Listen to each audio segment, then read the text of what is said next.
सीताराम सीताराम राम जय सीता जय सीताराम सीताराम सीता राम जय सीताराम सीताराम सीताराम सीताराम जय जय सीताराम सीताराम सीताराम जय सीताराम सीताराम सीताराम सीताराम जय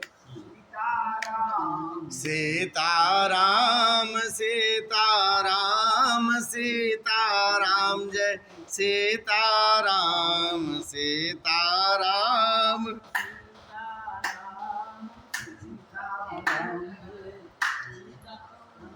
बोले श्री सीताराम नाम महाराज की श्री सीताराम नाम महाराज की श्री हनुमान जी महाराज की श्री सद्गुरुदेव भगवान की सर्व संत भक्त वैष्णवन की श्री मिथिला धाम की श्री जनकपुर धाम की श्री सुंदर सदन बिहारिणी बिहारी जू की श्री रासकुंज बिहारिणी बिहारी जू की अपने अपने गुरुदेव भगवान की। आइए, हम सब ने अभी श्री रामार्चन पूजन का क्रम देखा है। परम पूज्य महाराज जी हमारे दूर बेगूसराय से पधारे और इनके मन में रामार्चन करने की इच्छा हुई। एक व्यक्ति के सत्प्रवृत्ति से संसार भर के जीवों का लाभ होता है, वैसे हम सबको लाभ हुआ क्योंकि हम सब ने रामार्चन यज्ञ को देखा, इसमें शामिल हो पाए। यह सब महाराज जी के मन में आया और यह सब क्रम हो पाया, इससे इतने व्यक्ति लाभान्वित हुए। तो महाराज जी के इस क्रम में और इस पूजन के क्रम में आइए हम सब कथा में प्रवेश करते हैं। रामार्चन पूजन का जो क्रम होता है उसमें 3 आवरण में पूजन का जो प्रारंभिक विधान है वह हम सब ने दर्शन किया। 4 आवरण का पूजन, प्रथम में 23 देवी देवताओं का, द्वितीय आवरण में 13 देवी देवताओं का, तृतीय आवरण में श्री दशरथ जी महाराज अपने पुत्रों के साथ, पुत्रवधुओं के साथ, अपने समधी और समधिन के साथ और श्री हनुमान जी महाराज के साथ पूजे जाते हैं। और उसके बाद हमारे राम जी का षोडशोपचार पूजन का क्रम महाराज जी के दिव्य हाथों से हम सब ने देखा है। और अब आइए, यह कथा क्यों करते हैं, इस कथा के करने का विधान क्या है, इसे सबसे पहले किसने सुना था और जिसने सुना था उसने किन कारणों से सुना था, उनको किस तरह का लाभ प्राप्त हुआ, यह सब जानने का क्रम होता है। हम लोग सब लोग जानना चाहते हैं यह सब जो किया जा रहा है इन सब के करने का लाभ क्या है। संसार में हम सब कलयुग के जीव हैं और कलयुग के जीव बिना लाभ के कुछ नहीं करना चाहते। अक्सर कोई भी कार्य उनको बताओ तो उसका फायदा क्या है, लोग पूछ बैठते हैं। तो यहाँ इसके फायदे क्या है यह महात्मा कथा में बताया गया है। बड़े दिव्य दंपति हैं हमारे भोले बाबा और माँ गौरी, और दोनों ही भगवान के परम भक्त हैं। एक बार की घटना है कि भगवान भोलेनाथ बैठे हुए थे अपने श्री सीताराम जी के ध्यान में, और उसी वक्त श्री गौरी जी आती हैं और आकर के बाबा भोलेनाथ के चरणों में उन्होंने प्रणाम किया। भोलेनाथ जी की आंखें खुली, प्रणाम करते हुए बोली है कि हे प्रभु, हे बाबा भोलेनाथ, आप सभी धर्मों के जानने वाले हैं, सर्व शास्त्रों के विशारद हैं, लोगों में उपकार की भावना से नाना प्रकार के यत्न कहे गए। आप संस्कृत के शब्द सुन लें। श्री पार्वत्युवाच भगवान सर्वधर्मज्ञ सर्वशास्त्र विशारद लोकानाम उपकारार्थम यत्ना नियुक्तान्यनेकशः। संसार में जीवों के कल्याण के लिए नाना प्रकार के यत्न कहे गए हैं। जो भी जीव जन्म लेता है ना, तो जन्म लेते ही उसके मन में बहुत सारी कल्पनाएं, बहुत सारी अभिलाषाएं, मनोवांछा रहती है। वह व्यक्ति जब जन्म लेता है तो सोचता है कि मैं विशाल राज्य बनाऊंगा। जीव रजो प्रवृत्ति का होता है। ब्रह्मा जी ने जब जीव बनाया है, मनुष्य बनाया है ना, तो उसके गुण लक्षण बताए हैं। रजोधिकाः कर्मपराः दुखेषु सुखमानिनः। वह कैसा होगा, जीव का सहज स्वभाव है। जब बच्चे को पालती पोसती है, गोद में खिलाती, कहती मेरा राजा बेटा है। चाहे गरीब का भी बच्चा हो, झोपड़ी में भी रहता हो, वो विचार करती है राजा बनेगा। रजो क्या होता है, वह सोचता है मैं एक राज्य बनाऊंगा, और वह जैसे जैसे बड़ा होता है छोटे स्तर पर भी राज्य बनाने का सोचता है। वह शासक बनना चाहता है, भले उसे अपने परिवार वालों का हो, अपने रिश्तेदारों का हो, भले ही अपने गांव का शासक हो, पर सब व्यक्ति में भावना रहती है कि मैं शासक बनूं। रजोधिकार, क्योंकि रजोगुण उसमें अधिक रहता है। कर्म पराह, वह शांत नहीं बैठ सकता, वह कुछ न कुछ करेगा जिससे उसके जीवन में, उसके क्षेत्र में, उसके प्रकृति में, उसके देश में, उसके यश में बदलाव। कर्म पराह। और तीसरा बता दुखी सुख मानी न, जो दुख में सुख खोजता है, वह सोचता है मैं ये बना लूंगा तो मैं सुखी हो जाऊंगा। जितना बड़ा बनाता जाता है उतना मकड़ी की तरफ फंसता हुआ चला जाता है, और फिर वह निकल नहीं पाता संसार में। जो शरीर भगवान ने उसको भजन करने के लिए दिया था, जिससे वह परमात्मा को प्राप्त कर सके, उससे वह नाना प्रकार का मकड़ी की तरह जाला बना लेता है, और फिर पुनरपि जननम पुनरपि मननम पुनरपि जननी जठरे शयनम, यह जीव का स्वभाव है। यहाँ कहते हैं कि महाराज जीव जब जन्म लेता है तो उसकी अभिलाषाएं रहती, कई बार उन अभिलाषाओं को लेकर के जीव जीवन भर संघर्ष करता रहता है, और अंतिम में उस अभिलाषा को अपने मन में लिए ही मर जाता है जी। महाराज यही आपसे कहने जा रहे हैं, हम संसार भर के माता पिता कहे जाते हैं, और माता पिता चाहते हैं उसके बेटवा के मन में जौन हो पूरा हो जाए।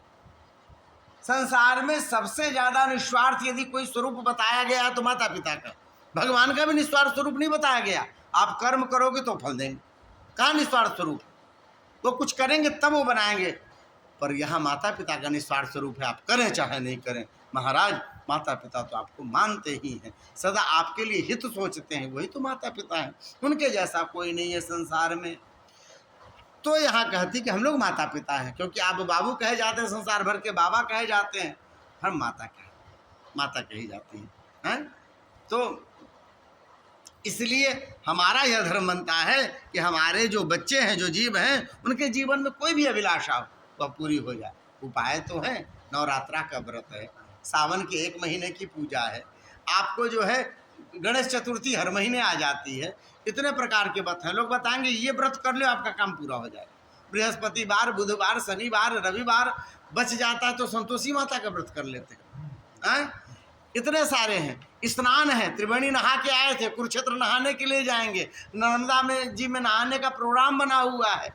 महाराज जनकपुर में ही 35 सरोवर है, सबके अलग महत्व है नहाने के, जहाँ से आपकी उसके बाद भी संसार में व्यक्ति क्या होता है, उसकी इच्छाएं बची रह जाती है। धनहीना पुत्रहीना आदि व्याधि समाकुला न सिद्ध्यंती क्रिया कश्चिन लोका संति श्रमार्जिता। प्रयास करते रहते, जीवन भर प्रयत्न करते हैं, चप्पल घिस जाती है महाराज, पर जीवन की मनोवांछा पूरी नहीं होती। कभी छत नहीं बन पाता, खपड़े का छत कभी पक्का नहीं हो पाता, कभी बच्चे समय पे नहीं आ पाते, बहुत व्यक्ति प्रयत्न करता रहता है। ऐसे व्यक्तियों के लिए जिनके जीवन की अभिलाषा महाराज छोटे से प्रयास में पूरी हो जाए, ऐसा कोई उपाय है?